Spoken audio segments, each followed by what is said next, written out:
Gospel Fire, Tim Leslie, how are you? I'm good, Professor. How are you? Don't call me Professor. I swear to God, up to this moment, I thought that was your first name. Tim, you are first here, buddy. Thanks. You are the first one. We got recording over there on video. Oh no, I got it tilted. Hold on. I'm a little scared. I don't know that I have a good side, but seeing you do that. No good. Yeah. No good. Let's see. Come on. I had it a second ago until I had to talk to Doug. The YouTube edit will be great. Yeah, it'll be good. You know, we fixed that. We fixed that. I don't edit. No, I know. Nothing gets edited. I know. Yeah. Yeah. We're going to put an E on the end of this episode, right? When I take my shirt off in the middle of the episode and I go, yo! I'm pretty sure you're the only person who enjoys fuck more than I do as a word. We need to be a little more real with people, you know? Like, everyone gets so offended so easily by words. Yeah, it is an interesting time for that, for sure. Why are you so offended by the word fuck, people? Or, yeah, I mean, language is colorful, right? It's supposed to be colorful. It's supposed to convey exactly what we're thinking inside our mind's eye. And you have to know when to use the words, right? You know, I don't walk around like, you know, when I'm going to teach, if I'm going to go do a speech in front of, you know, people I've never met before, I'm like, yo, what up, motherfuckers? Right. But like when I walk into my class and it's all of my students, like my advanced class that I know already and you all know who I am. Context counts. It matters. Like your audience matters, Absolutely. Right? So, man, you've been coming to Colorado for how long now? Off and on for the last 3 years. Basically, the timing of... I've been coming to Colorado off and on since 2009, working. As it pertains to my relationship with you and jiu-jitsu, it's been for the last 3 years or so, since I started training. Yeah. And you're a great student. I'm a fan. Thanks. You know? Thanks. I'm a fan of yours as well. And I did you turned me on to Paul Kinsey, who, man, we had a great lunch yesterday, by the way. I heard. Like, he was I had second lunch with Paul after. All right. He had an acai bowl. Stoked. I was stoked. I was like, God damn. Like, all right. You know, and I was there to help him, and he asked for me to help him, and I think he helped me more than I helped him. He's a boss. He's that type of guy. Yeah. Paul really has a great mind for seeing different angles and aspects of particularly business and more recently the jiu-jitsu business that I think can be beneficial for a lot of people. Yeah, I think so, you know, because yeah, there's more to this than just the arm bars and the chokes. Oh, God damn it. Sorry, YouTube. Hey, Rome wasn't built in a day. Yeah, man, sorry, YouTube. I'm pretty sure Rogan had some episodes where his cameras fell over too. Just fall over these goddamn cameras. That was a nice nod, bud. Thanks, I appreciate it. You're the nodder of this episode, okay? Give me the non-verbal clue. What's going on? Yeah, your camera up there. Yeah. You know, what's fucked up is, like, I was getting my parents out of the house today, and, you know, like, getting to the airport. My parents are, like, 70 now, almost, so it's not, like, the easiest thing. Like, I gotta, like, carry their suitcases, yada, yada, for them. But I have an actual fucking tripod that I bought, you know, but I left it on the desk. So, sure, of course. We're running this fucking old school. team. Yeah, that's all right. All right, so back to it. So, and then you got me introduced to Paul. Paul and I did an episode, which I fucked up. So we did another episode, and then he was like, "Bro, have you talked to Leslie?" And I was like, "Yeah, all the time when he comes in." He's like, "No. You talked to Leslie?" And I was like, "No, I guess not." He goes, "I'm not saying anything. You have to have Leslie on your podcast." Yeah, I mean, well, first off, that sets a very lofty bar. I've been excited for this, bro, because we've been postponing and, like, my schedule went bad, your schedule went bad. 2 flights have been purchased to make this happen. Well, that's on you, man. I would have done over Skype, right? I would have done over Skype, and you were like, "No, I'm coming in person." It's not the same over Skype. Shout out to Kenny, Florian, Professor Florian, and everybody else. Like, this is different when we're in the same room. I like it in person better too. You know, you feel the vibe. Yeah. It's a great excuse to come train too. All right. I'm not Joe Rogan yet, you know, so I can't fly everybody in to do my podcast. Rogan wasn't Rogan until he was Rogan. It's amazing what he's done. He's changed the generation of men. Yeah, it's amazing what he's done. And I don't even know if I agree with him on, like, everything, but I like that. Yeah. Right? I like that we don't agree. For some reason, in today's age, and we'll get back to you again in a second, I guess, is we think that, like, you have to, like, agree with everything a person says. No. And then you're like, well, they said this thing over here, so that means they're a piece of shit. And you're like, that might be this part of them that I don't like. but this stuff over here is pretty solid. Yeah. If I'm your mirror, right, then I add no value. Right. I only add value to you if I challenge the way you think and feel. And so, you know, Rogan has done a great job in realigning the way that I think particularly men feel about themselves, their relationships, their place in the world. Because we have a man problem right now, right? We definitely have a man problem, and you know, you and I are both fathers of young boys, and you know, my oldest son is 18 and he's in college now, and so my challenges with him are different than, for instance, yours. But yeah, my sole purpose is trying to help them become good, solid men, because we have a problem in terms of the way that men are currently choosing not only to define one another, but to define themselves. Yeah, it's tough, you know. But I think Rogan has done a good job of like pushing that on people, you know, like, hey, like these are men. Yeah. And some men are like this, and then there's others that are like this. Like there's fucking Cowboy, you know, and then there's this fucking nerd, Jordan Peterson. Right. You're right. Who you know, and Jordan Peterson is my like, yeah, God damn it, what the fuck, man? Yeah. You know? Like, because there's some stuff, like his 12 rules for life, like the actual rules are gold. Yes.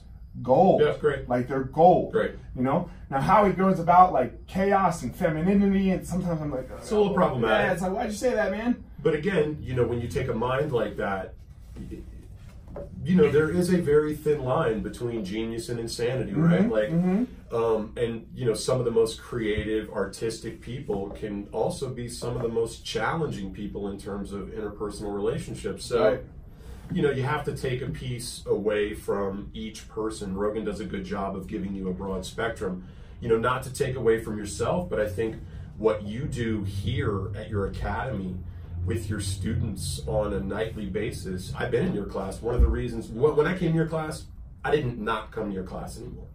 Right. My schedule completely changed. Thanks, man. And that's because you're doing the same thing. You're just not doing it to that scale I'm not as Rogan. of yet. Yeah, right? I'm not Rogan yet. Right. And like I said earlier, neither was he until he was. Right. I see the way you are with your students. I see the way you're vulnerable with them. I see the way you show the stuff that would be very easy for you not to show. You know, you're not afraid of talking about your mistakes and your flaws and the fact that you're in therapy alongside your wife, and that shit counts to impressionable young men, because you've got a lot of young students in here, guys in their 20s that are at that period in their life where this might be the thing that keeps them from the bars and all the fuckery that you can easily fall into when you're that age. It's just so easy to go down that rabbit hole of like, because your ego gets in the way, you know, and then your ego gets crushed. Right. You know, and I think what helped me really do it was I read this book called The Untethered Soul, and it summed it up so well. Like a lot of what we do is like the way the author talked about it, he's like, you take a thorn, a little thorn, a little stick, and just put it in the top of your skin. And rather than like, if that happened to you, it doesn't hurt at all right now, right? What would you do? You just go bloop, and you're fine. But instead, with ourselves, we build up like a protector. It's nothing. If you actually deal with this thing, it's fucking nothing, right? But no. We build up a protector, and then a protector on top of the protector. And the next thing you know, you have this shield of like cast iron around something that if you just like would have dealt with it in the beginning, you know, and now you just your whole life is set up around protecting this little fucking thing that was nothing, and you crumble because of that. The growth is in being uncomfortable, right? We all have lacrosse balls now, right? And when you've got that lacrosse ball after training and you're smashing it in your subscaps or you're rolling it, you know, like when you hit that trigger point, when you hit that knot that's in your rhomboid or something, you don't gloss past it and go on to the next. You want to desperately. Yes, absolutely. You desperately want to. You would give anything to avoid that spot. But the growth is putting that ball on that spot. Yeah. And staying there until their spot is gone. But it's so easy to do with physical pain. Yes. Right? Like with physical pain, you know, like, okay, just do this. Like, do this and it will get better. The hard stuff is your heart. Absolutely. I'm reading Brene Brown's book right now, Dare to Lead. Have you read it? No. I'm a huge Brene Brown fan. I fucking love her. I have 2 goals. I want Rogan and I want Brene Brown. You know, right now, those are my 2 goals. And how to hit the New York Times bestseller list. But that one's hard. That one's really hard. That one's really tough. So I'm going to start with the Amazon bestseller. But in her book, she says our most vulnerable emotion is joy. And she gives this example, and I don't know, you tell me if you've done it, because I know I've done it. Your kids are asleep, and you just walk into the room before you go to sleep to check on them. Yeah. And you just feel overwhelmed with happiness and like, oh my, and love and everything, like all of the positive emotions summed up, boom, right here. Then you immediately go, what if they die? What if they get sick? Oh, that's interesting. What if, you know what I mean? Yeah. So you're so scared of that vulnerability, right? Like, oh God, is he breathing? And you like check to see if they're breathing, right? Like, you know what I mean? Right. The rise and the fall of the chest. Like she's like something like 90% of parents describe this. Yeah. And it's so true. We're so scared, we're almost so scared to be happy, because like if you're happy, it's gonna crumble. Yeah. And you know, there is sort of a bit of like waiting for the other shoe to drop. And also as it relates to parenting, that you understand where helicopter parenting and overprotectiveness, where it comes from a good place. Because you want them to be okay. Correct. It's the same as sports parenting, right? You know, we're both sports parents, and you see these parents, and sometimes the behavior is abhorrent, but on some fundamental level, you understand where it comes from. Because you want to do it too. Yes. Yeah. Yes, of course. You know, you want to do it too, and you're just like, God damn, I could solve all of his problems right now. Yeah. To your earlier point, yes, the emotional stuff is by far and away the hard. I've spent the second half of my life just working on that, because I was a disaster. How are you? What happened? What's going on? So I grew up outside of New Orleans. It was just, you know, normal. Yeah. I can't believe you say New Orleans. People don't believe that I'm even from there. Right? Everybody assumes, in part because I can be a little bit of a dick, and I don't carry around. I don't sound like the water boy. Not at all. That I'm not from there. But yeah, so I have a friend from New Orleans, and he says New Orleans. Yeah. And then I went down there. Yeah. And New Orleans. Yeah. I was like, all right, New Orleans. It's, you know, it comes with the place. I can slip into it if I really wanted to. Gotcha. And everything was pretty normal. You know, parents were married, and then when I was 3, my mom remarried. So I was born LaRose. What's that mean? That was my last name. Okay. I was born LaRose. I was Timothy Michael LaRose. Okay. My mom gets divorced when I'm 3. She remarries to my stepdad, and I become LaRose Egbert. And that's how I spend the majority of my childhood. And you're neither one of them right now. I'm neither one of them right now. Oh shit! What time is it? Whoa! It's 9:57. I have an appointment at noon. I'm neither one of those right now. My mom remarries. And until I'm about 7, I go visit in the summers in Arizona my dad. My mom's husband when I was born. Okay. All right, we'll get there. Yeah. All right, we got work to do. We got work to do. This is not a straight line between A and B. Okay, so we have your so-called birth father that you think, but we know that's not true. But right. We'll get clearly there. Foreshadowing. Okay. And then we have your mom's new husband. Correct. Egbert. Correct. Okay. And so I'm going in the summers out to see my dad and LaRose. Yes. Okay. And about the time I'm 7, that stops. You stop abruptly, inexplicably. And not only that, but there's no more communication. And because I try to think back to why they might have chosen to go about it this way, my mom and my stepfather. They decided that the easiest emotional position to take would be that my father had remarried, he had a new family, and thus I was sort of getting boxed out. And you're the only one. There's no brother or sister along with that? No, my stepfather and my mom had my brother at that point. Okay. Theirs together. So you two stop. Oh, okay. So that's theirs. That's theirs. So he is your brother is his full child. Correct. Okay. So I'm being told that my father no longer wants anything to do with me. What about your brother? That's my stepfather's son. So, right? So I'm an only child. My mom remarries my stepfather, and shortly thereafter, they have my brother. So my brother is my half brother. Right. Same mom. Right. To the LaRose guy. No. To the Egbert. Okay, got it. And I don't handle it well because I'm 7, and I'm now being told that my dad doesn't want anything to do with me. So I start acting out, and I very quickly end up in therapy as a 3rd grader, looking at Rorschach tests and, you know, all the things they try to do to unpack childhood trauma. So that's how I lived my entire teenage years. In therapy. And angry. Upset, right? Angry. Yeah, I don't understand. Drugs or no? A lot I started drinking when I was probably a sophomore in high school. That was in part because my mom got sick when I was about 8, around the same time that everything was falling apart with LaRose. My mom got sick with MS, and she was always sick.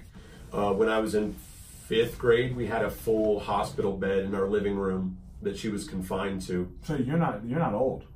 You're not even a teenager. 5th grade. No. Yeah, my kid's 9. So yeah. You're all 11. this is going on. It's very formative years. Yeah, you're 11 years old. Yeah. And then, you know, foreclosure comes. We have to leave New Orleans. The medical bills are piling up. We flee like a lot of outlaws do to Florida. And we end up in Tampa. And my mom's doing better, but then she starts drinking. And that goes well with MS, I think. That goes great with prescription medication of all kinds. Yeah, it was, and it became just a horror show. And when I was 15, she took off in the middle of the night with somebody she met in rehab.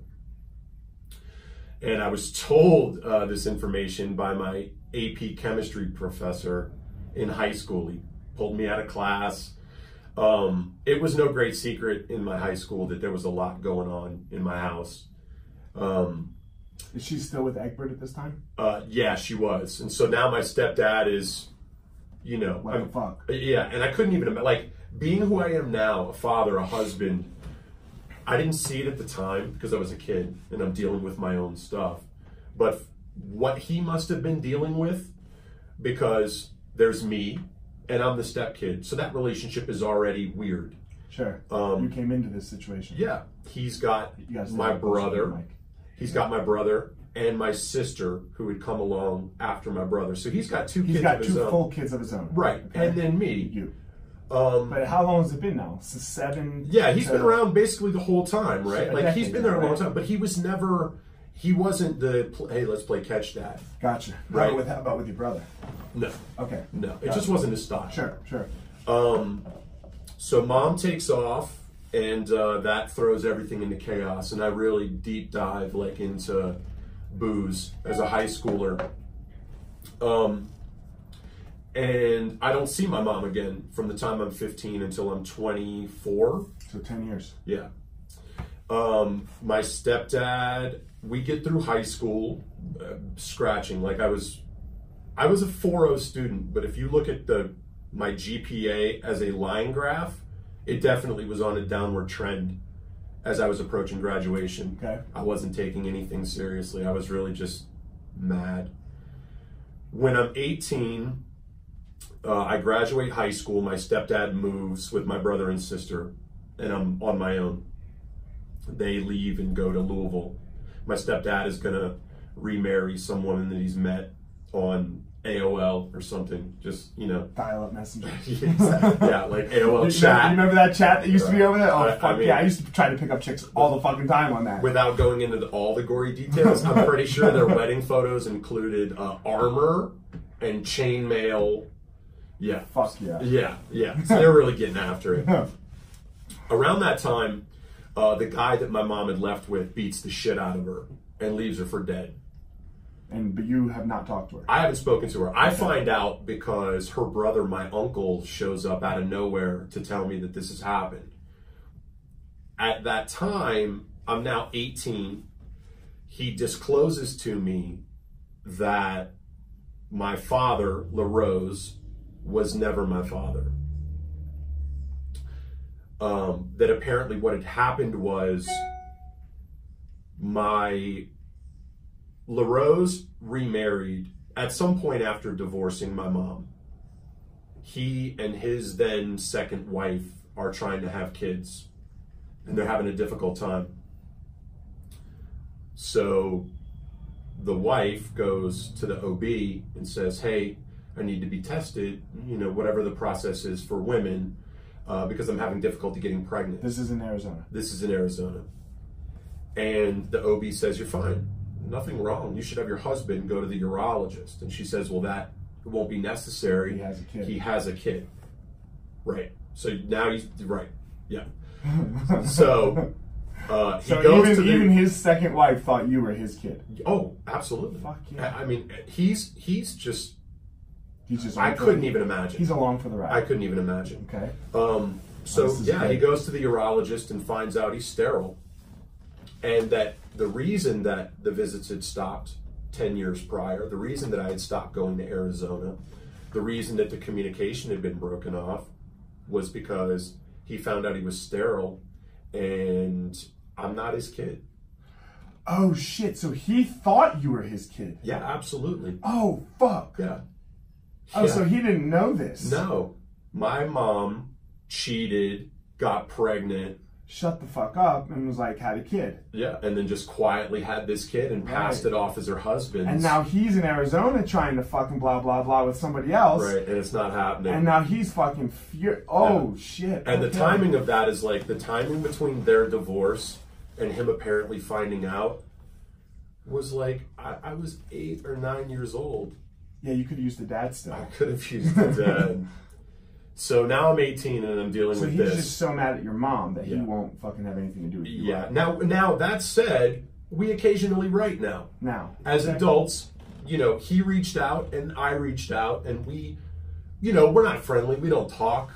But I needed him to know that I understood, that I was trying to understand. Right.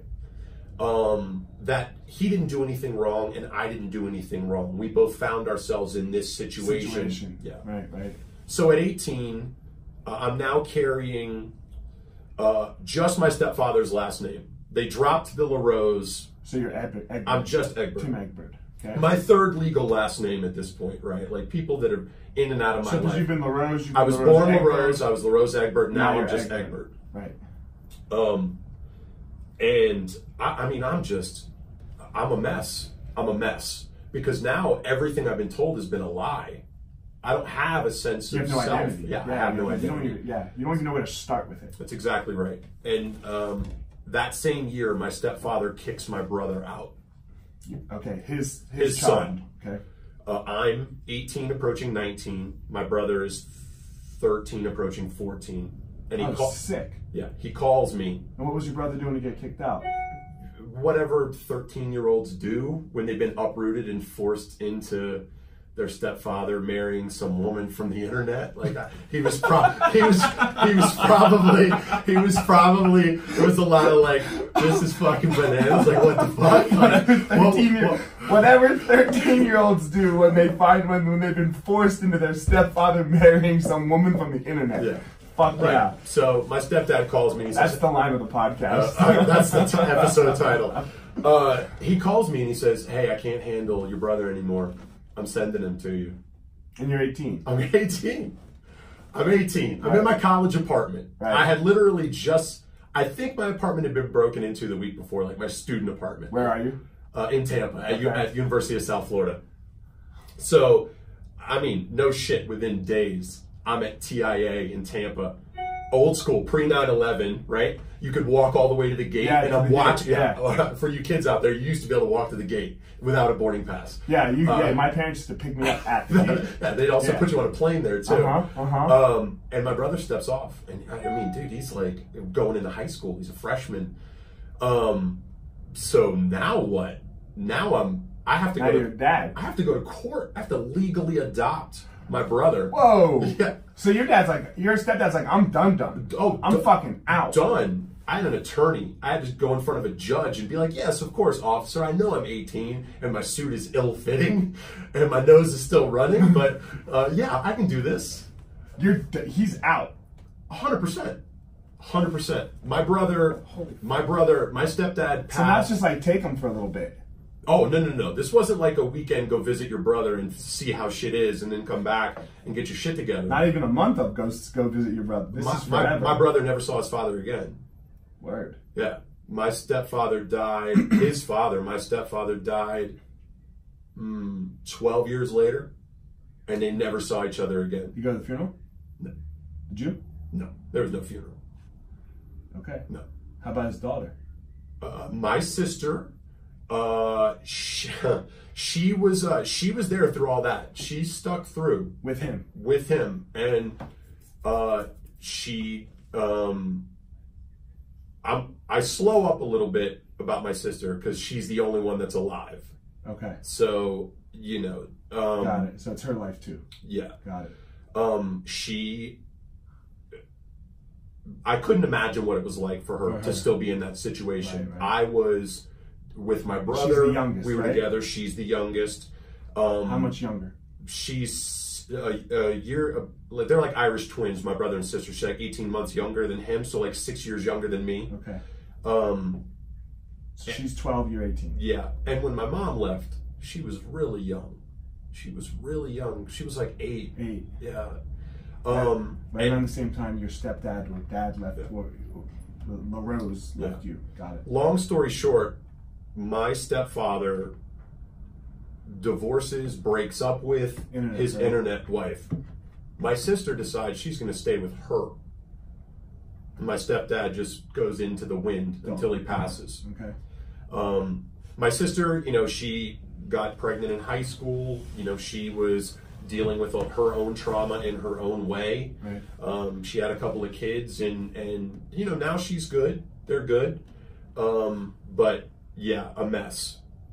So I've got my brother, and I buy a house. Like I'm like, all right, I'm just going to be super responsible. I'm 19 and I buy a house. How the fuck did you do that? With a lot of help from a realtor, and Florida real estate at the time was very inexpensive. My first house, I think, was like $79,000. Fuck yeah. So it was less than my rent. I was 19, so this is 1997. Okay. 1997. So fuck yeah, $79,000? Yeah, it was great. You didn't have to put anything down? No. Yeah, fuck yeah. What's that? That's nothing. I think my mortgage was like $600. $600, yeah, right? Yeah, it was peanuts. Less than my rent was, for sure. For sure. There you go. That kind of makes sense. I decide that I can't carry the baggage of my stepfather around. I couldn't carry my stepfather's last name anymore.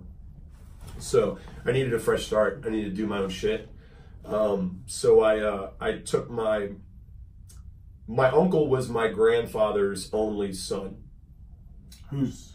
My mom's brother. My mom's brother. Okay. Because I don't know who my dad is. To this day, now that my mom has passed, I'll never know who my father is. Right.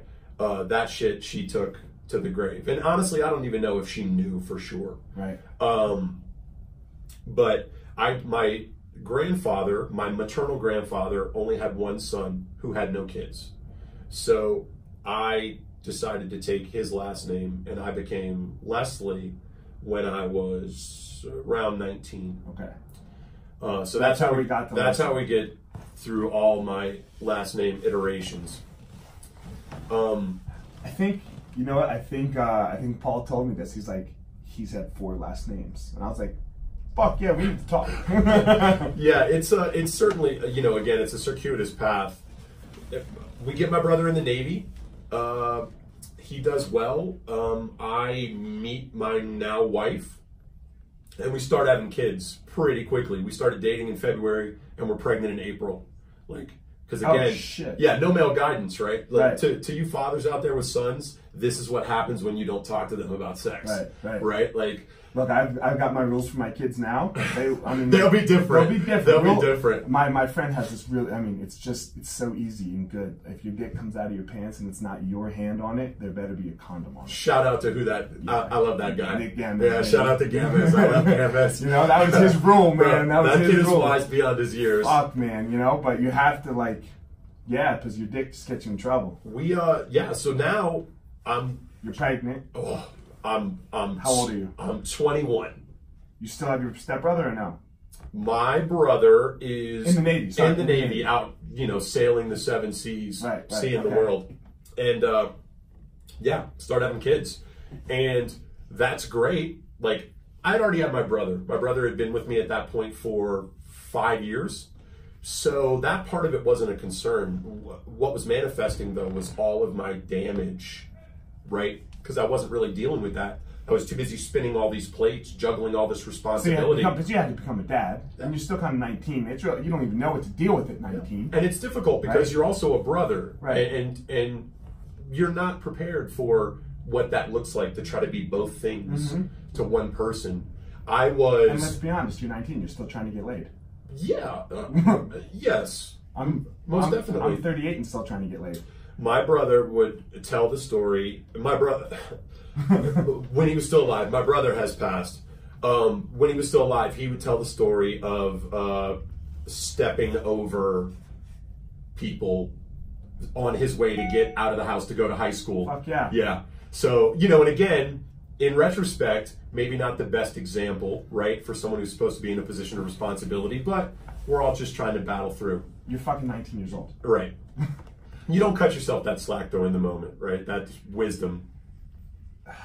It's hard, right? Very hard. Like my dad has a sister who has passed, and, he didn't have the greatest upbringing, like my dad, and she had her struggles, my aunt, she was, she got addicted to drugs, and a kid, like, my grandfather thought he was taking my aunt to the hospital for appendicitis, and she popped that child. Oh, wow. So, like, and that child had spina bifida, never walks, the child died. So she had some issues, but my dad was the one who basically raised her. And my dad holds a lot of guilt for, like, probably his nephew, my cousin, probably for her dying, but it's like, man, you're trying to, you don't know anything. You're trying to cut yourself. Yeah. Like, he's the one who took her to school every day on the first day of school every year. Right. So, like, that's tough, man. Like, it is. I was not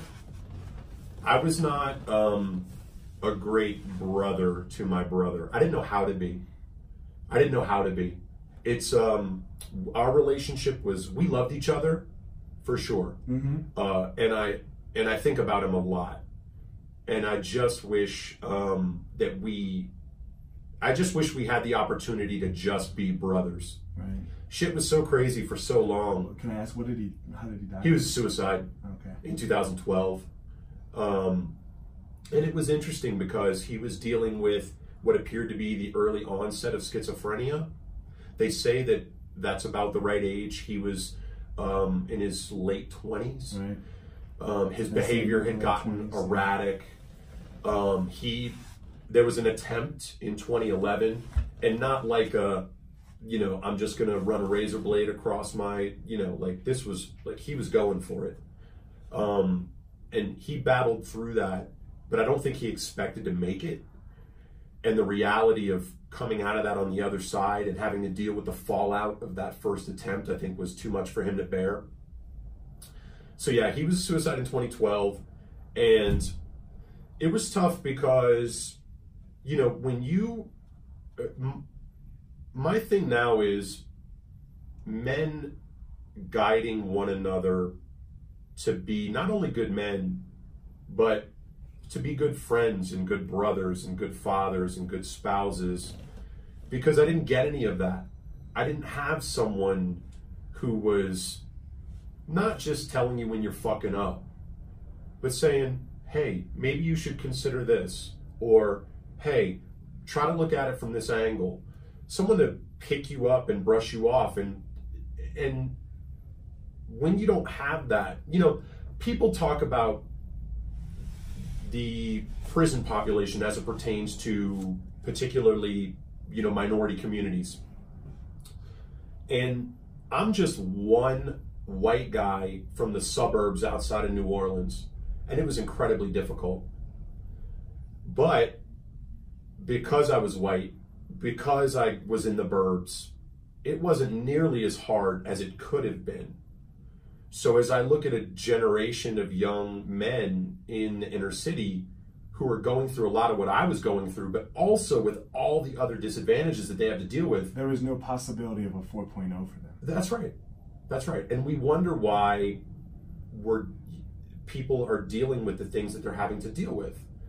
Because it's very easy to say, pull yourself up. It's a lot harder to just do it because you don't know where to start. People who tell you to pull yourself up by your bootstraps, on some level, they themselves possess the tools by which they understand how you could do that. On the other end of that conversation, there's no such thing as pull yourself up. No. It's a complete myth, and you and I have discussed this before. This is a myth. It doesn't. If you pulled yourself up by your bootstraps, somebody showed you how. Right. That's exactly right. And that's why they're telling you to do it, is because they know what they were told. They got there somehow. But when you're on the other side, you don't even know what that means.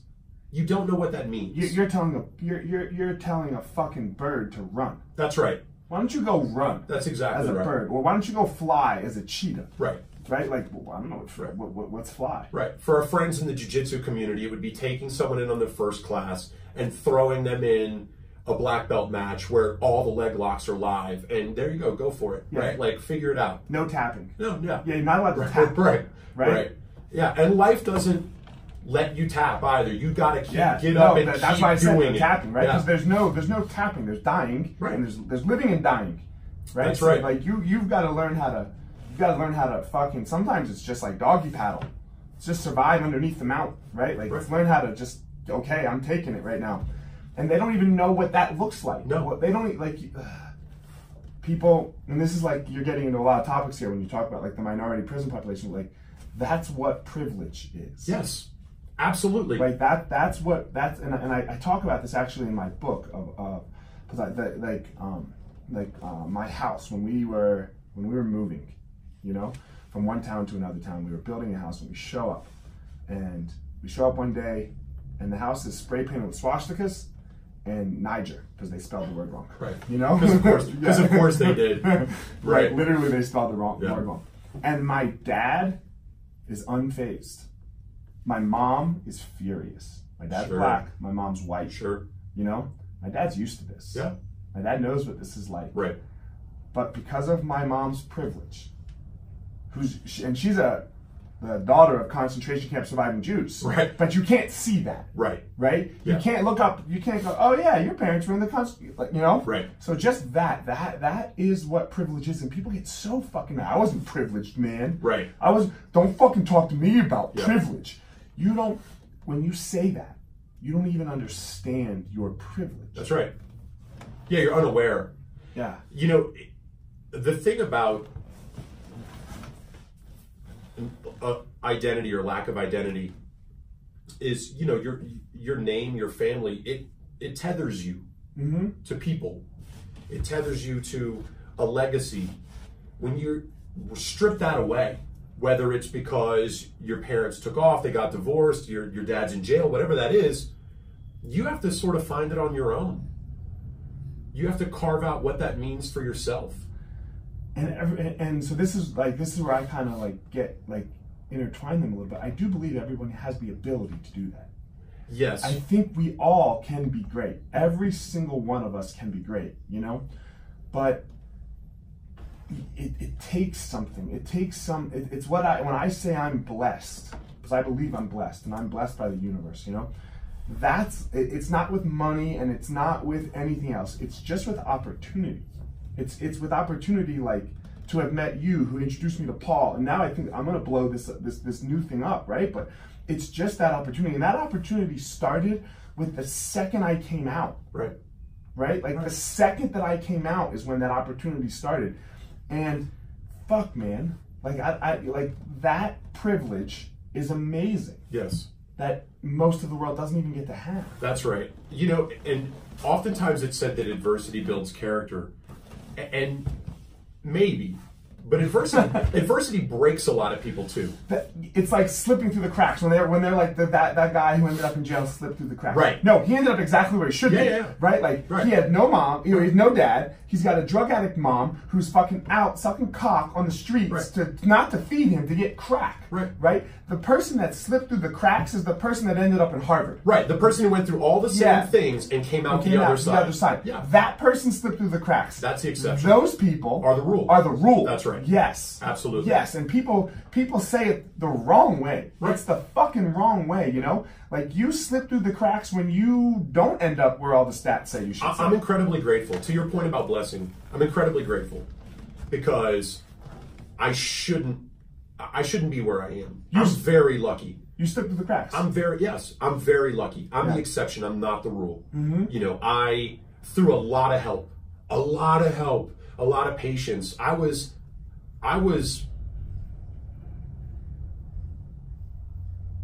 My 20s were difficult for everyone around me.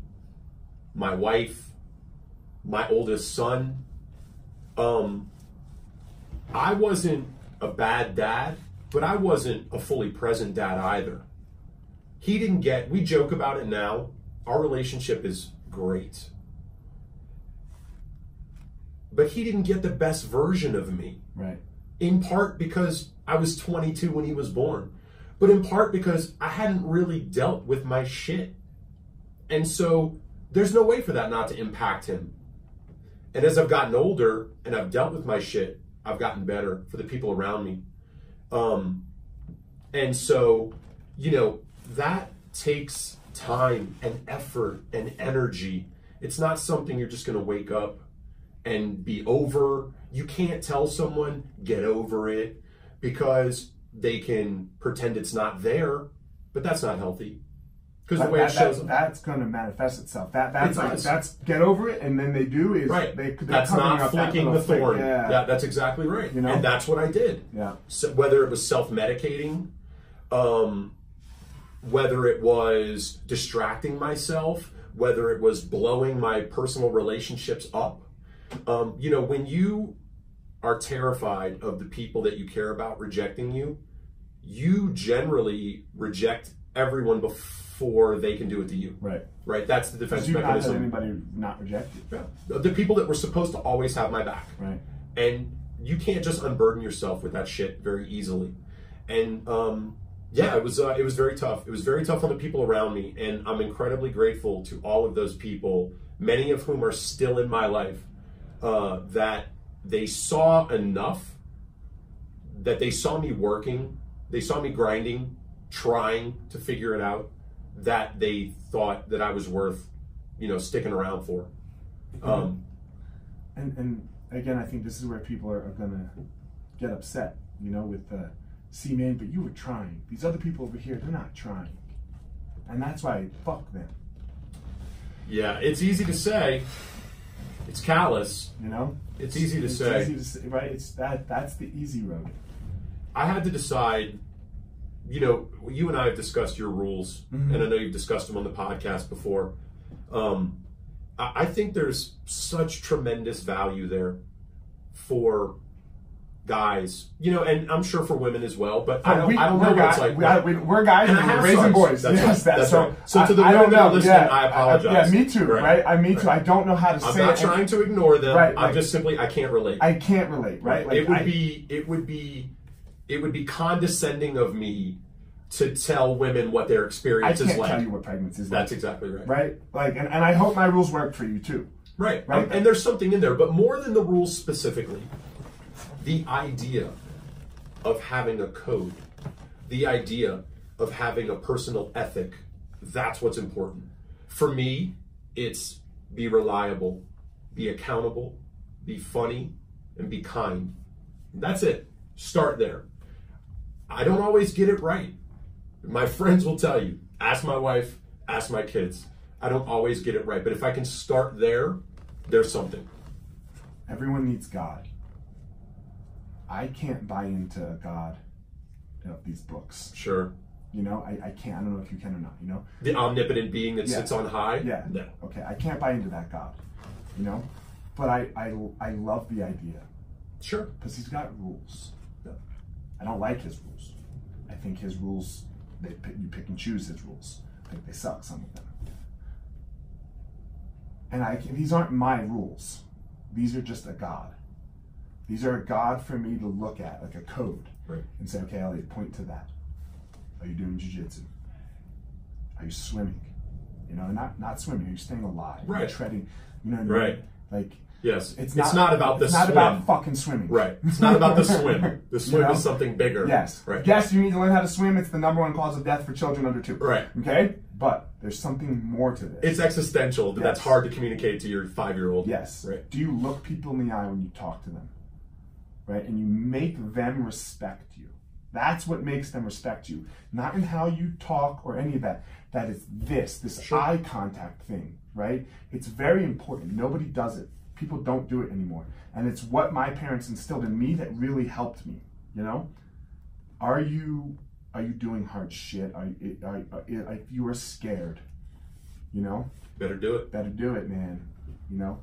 People don't like to talk about money. You better fucking be able to fucking handle it. It will ruin you if you can't. It will. It will ruin you. It can ruin your fucking life in many ways. And to your earlier point about the thorn, that more than a lot of things is something that people throw sand on, cover up, ignore, take an ostrich position, right, head in the sand. And yeah, you're absolutely right. You know, and you gotta ride or die, man. You know, that's interesting. You know, the DBAB thing and the evolution of the DBAB thing has been, I think, has been fun to watch from when you first started it to what it's ultimately manifested itself into. And, you know, the idea of a God, we're all just walking around in a social contract. Why aren't people just walking around punching each other? Or why does anybody... I don't stop at the red light because I'm scared of a ticket. We stop at the red light because we've all agreed that that's what the fuck we do. Right, because most likely you're not going to get a ticket. That's right. The probability is I'm not going to get a ticket. So why am I not just blowing through every light, playing the percentages? Right. It's because we're part of this larger thing that we're all trying to get by. We're all trying to help one another out, hopefully. And that's what we've agreed to. And that idea of God, not as a rule setter that's going to slap us on the wrist, but as this overarching idea that we're all in this communal experience, and these are the tenets by which we've agreed to help each other get through it with the least amount of damage possible. You know, you were talking earlier about the physical pain and the emotional pain. That, I think, people don't often allow each other to talk about those things. I was listening, I think the episode of your podcast that really, ironically enough, gave me the most pause afterwards was Blades. Now, in the pantheon of the people that you've interviewed and the conversations you've had, doesn't immediately jump to mind. No. But here's why it resonated with me. Because Curtis is a marvel of an athlete, right? Top of his game. If you watched him train, you would even... I've seen his jiu-jitsu. I was trying to be complimentary. Yeah, but I'm just saying that, but that's how athletic he is when you say that. Absolutely. Ahead, you know? Absolutely. But this is a guy who, dude, people watch him on pay-per-view. And I think sometimes because of that, particularly for young men, there's this idea of invincibility or invulnerability. And for you to have him on and have a candid conversation about his personal life, and for Curtis to allow himself to be vulnerable enough to discuss, to discuss his personal shortcomings, to say, this is the shit that's causing me trouble right now, without fear of judgment, without fear of reprisal, without fear of clapback in the comments section of his Instagram feed, is incredibly impressive, not only of yourself, for creating an area where those conversations can be had, but for him, for allowing himself to have it. Because we're not, again, to circle back, we're not taught as men how to do those things. Be stoic for what people think stoic is. People don't understand that. Stoic, they think, means shove it down. Yeah. Don't show That's it. how our grandfathers handled coming home from the war, and Right. and that oftentimes didn't work out. No, well. it didn't work out. Look, alcohol, drugs. Yeah, absolutely. Right, like fatherless children. Absolutely. Where do we think fatherless children started? That's right. Right, like That's right. Like they were there. Yeah. They were like in the house, but they didn't have a fucking dad. Yeah. But yeah, man, it's I hate fighting. I hate fighting. I think it ruins people. And my job as a coach is to prepare these guys for fights. But I also am on the other side of that. Sure. So well, you know that there's life at the end of that athletic tunnel as well, and that's very important. And it crushes people. It does. It crushes people. Like all you see from most of these guys that are pro athletes, and look, man, it's nice to see like the Peyton Mannings on TV, and like even someone like Randy Moss who's on TV now, who like was a fucking mess in his career, right? Like personally, sure. Like this is nice, but how many of these guys like do you see on TV? Handful. A handful. They're like the handful that still have money. Yeah. They're the handful that are doing okay, right? Like it's not a nice gig. No. And it's a rough fall. And I wasn't famous. No disrespect, but we saw there was a fight a couple of weekends ago of a couple of much older guys, some real legends of the game. And I think for at least one of those guys, it's exactly what you're talking about. There was no exit strategy. There was no plan B. Hold on. There was an exit strategy. You know what the exit strategy was? Dana White. Dana White paid Chuck for a long time. Sure. And then WME bought the UFC. And that went away. And then that went away. Right. But relying on your friends, right, to prop you up isn't really a strategy. Right. You can hope for that. It doesn't work. Right. It didn't work, obviously, right? Right. Like, it was one of the saddest things I've ever seen. Chuck Liddell does not deserve to be seen like that, moving like that. Guys should be able to go out on their own terms. Absolutely. Mm-hmm. Everybody. Uh-huh. That said, it didn't feel like he was there on his own terms. No. It didn't feel like that. No one would do that. Yeah. Right? Like you watch video, you know what you look like. Like this is not you. Right? This is not you going out because like you want I don't know what that was. Like I don't know how the boxing commission allowed that. Like I don't from a lot like I used to like De La Hoya. I fucking hate De La Hoya now because he just made money off of that. It felt a little gross. It was disgusting. Yeah, it felt that gross. was disgusting.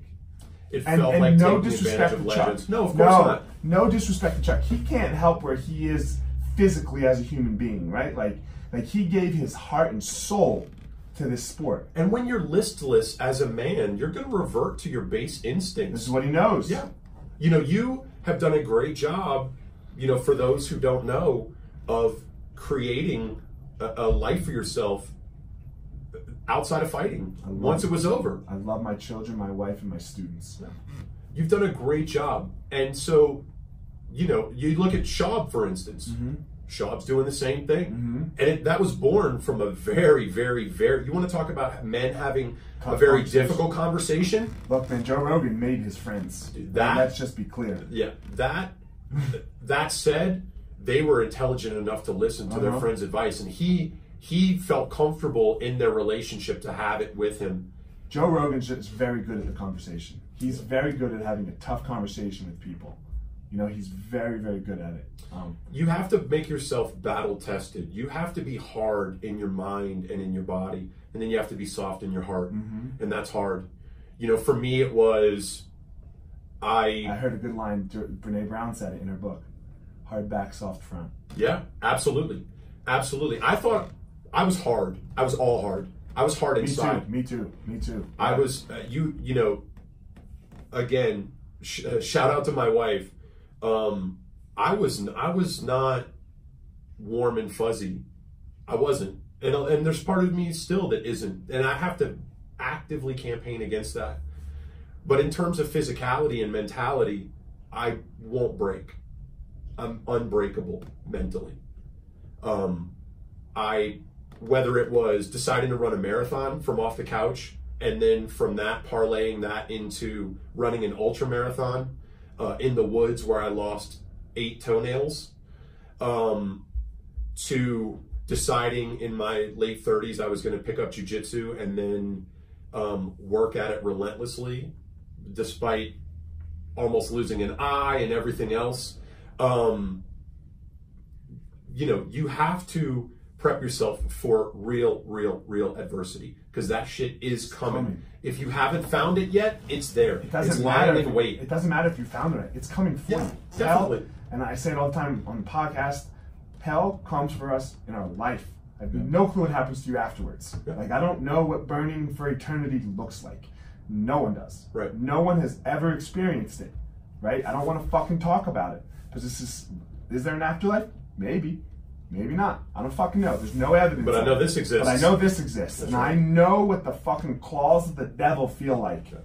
And you have to, it's why you have to practice it. You have to practice the claws of the devil. Like somebody hit me up, I don't know, I put an Instagram post up the other day, 2 weeks ago, and I was like practicing for hell or something, you know, after training, you know? I was like, are you practicing?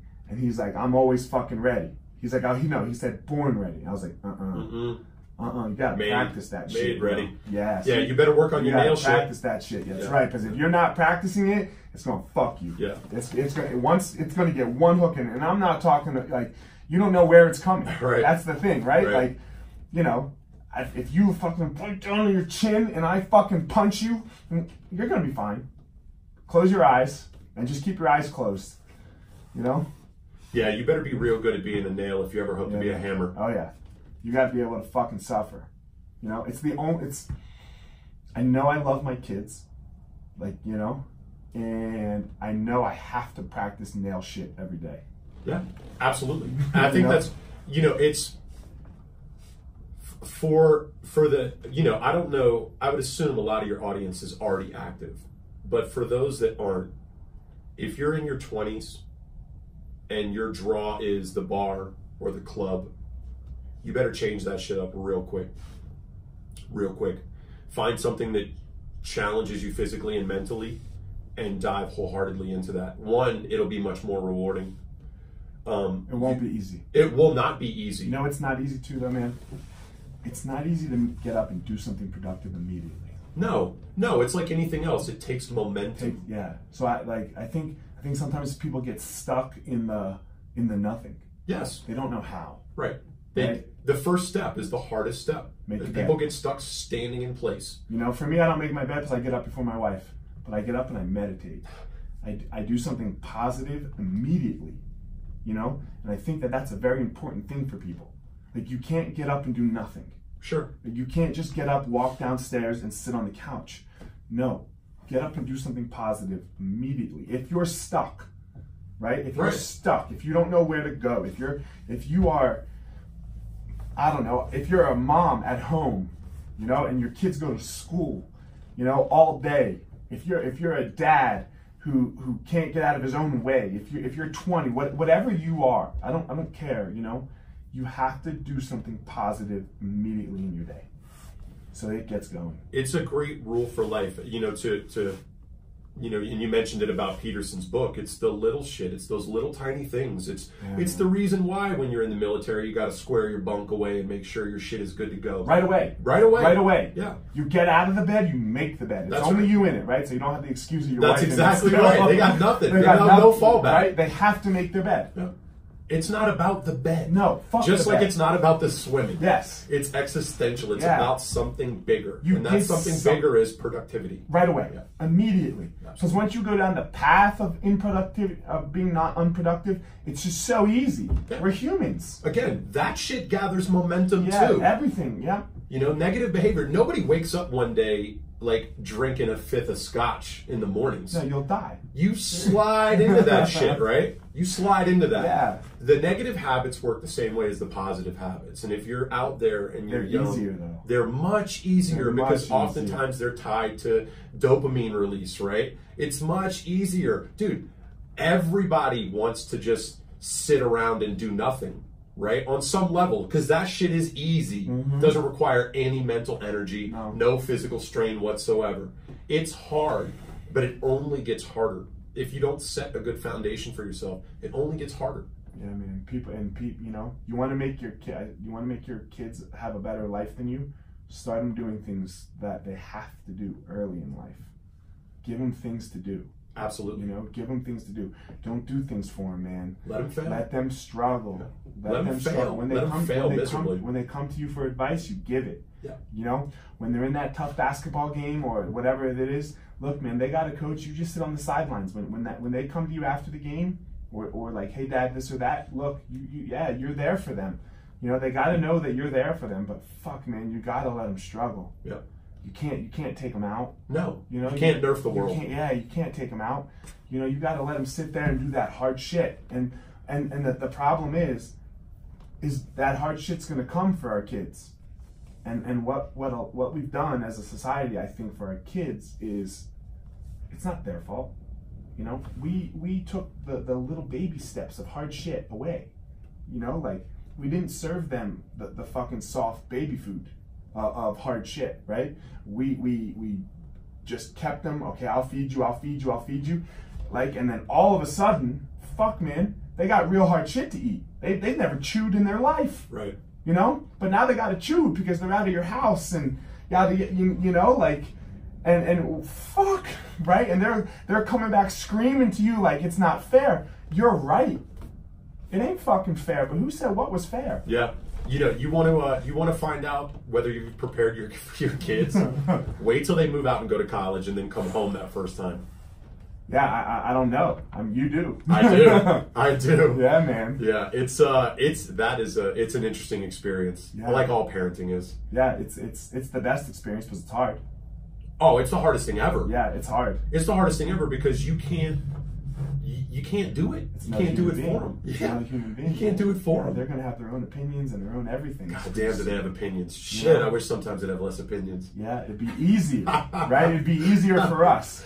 But man, fuck. Tim, thanks, man. Thank you. I appreciate you coming on. Thanks, Eliot. I think this is my favorite. Eliot. Thanks, Professor. Yeah, man, this is my favorite one so far. I think. I appreciate you saying that. Like, I really enjoyed it. It means a lot to me that you'd have me on, particularly on the heels of Professor Florian being on. It's like you've had some serious guests. I'm just a guy. We're all just a guy. Yeah. You know, there's truth in that. We're all just a guy. You know, people get too wrapped up in this too, right? Like I wake up and I shit just like the rest of everyone else. You know, and I know we like tooted Joe Rogan's horn. He's just a guy. Absolutely. He's a guy that's like figured some things out for himself and like put his fucking nose to the grindstone, and we all can do it. This might be someone's catalyst, right? Like you just, you know, and I talk about it a lot. Like I said, I want to get in front of Rogan, I want to get in front of Brene Brown, right? And I don't want to do it for money, and I don't want to do it for fame. I believe this is a very holistic message that we're talking about on the podcast. There's value there, you know? Absolutely. And I believe that what I've been blessed to struggle with and then figure out, you know, as the same as you, I believe that there's something there to it. And I was blessed with being able to talk. You know, I was blessed with being able to communicate and kind of get people to jump with me. You know, like, come on, guys, I don't have this figured out, but I'd love for you to help me, you know? And that's why, you know, like, man, I don't want the money. I don't want the fame, you know?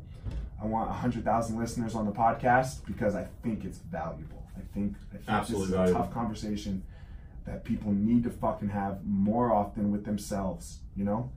And then go deal with it. You know, don't scream it on social media. Stay the fuck off your social media. You know, like, man, stop doing it for the gram. Yeah, man. I mean, don't get me wrong. I love some fucking Instagram, but I don't, you know. But you know what it's there for. I know what it's there for. Yeah. You gotta know its role. So. Thank you, Professor. Fuck, man. Thanks, Tim. I appreciate it, man. Of course. Absolutely. Yeah. D-Bab. All right, baby. D-Bab all day. Stayed up. Fuck yeah!